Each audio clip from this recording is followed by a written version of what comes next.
Ito, magluluto tayo ng cauliflower mga lods. Bumili ako ng mga cauliflower. Ito pala yung lulutuin ko ngayon. Yan po. Medyo may kamahalan ang cauliflower pero kailangan natin bumili kasi kailangan. Ang daming dahon kasi nito mga lods. Kasama ito sa binabayaran nating mga isa pa ito nagpapabigat sa kilo. Ito lang yung gugulayin natin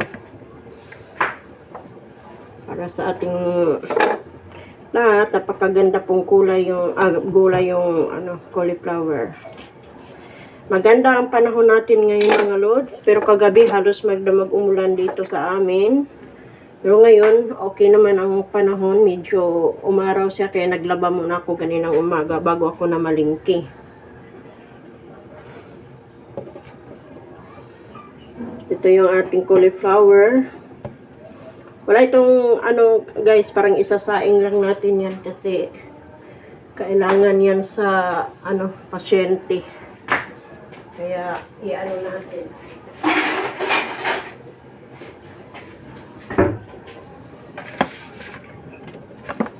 Iwasan muna natin ito mga guys.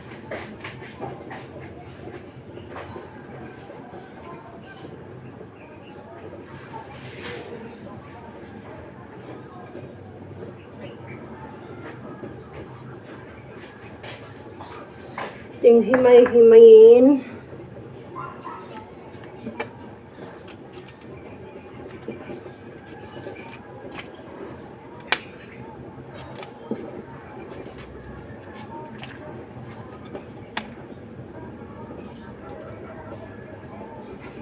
Hindi kasi tayo sanay kumain ng hilaw. Hindi katulad sa ibang bansa na nakasanayan nilang kumain ng mga sariwang gulay lang. Ang Pinoy kailangan luto talaga.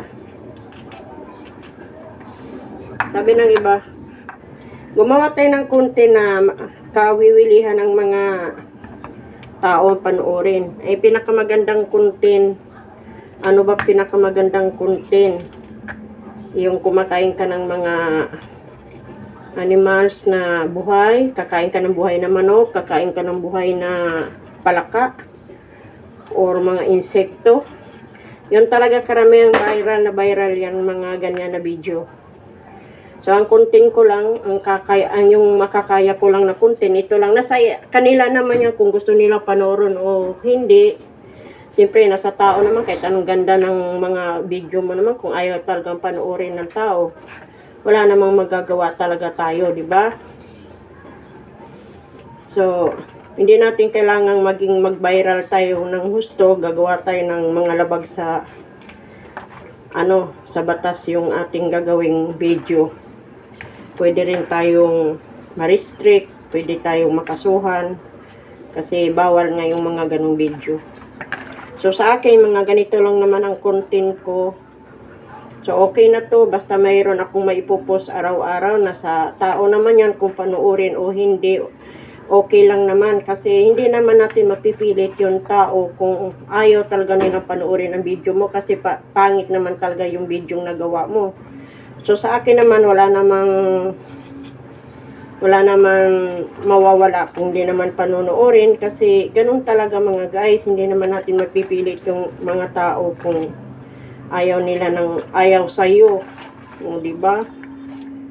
Pero ako, pa rin ako, magsusupport pa rin ako sa mga taong hindi nagsusuporta sa akin. Pag dumaan sa wall ko ang inyong mga video, nagre-react talaga ako at nilalagyan ko ng puso. So sa akin, kung ayaw nyo mag-reply, okay lang. Kasi karapatan nyo naman yan mga guys. Hindi naman sa pilitan dito na gumawa ka ng video, kailangan nyo kaagad. Sabi nga, may sarili tayong desisyon kung ano yung gusto natin. Diba mga guys? So, marami din pala siya. Yung 4 na pirasong thank you for watching.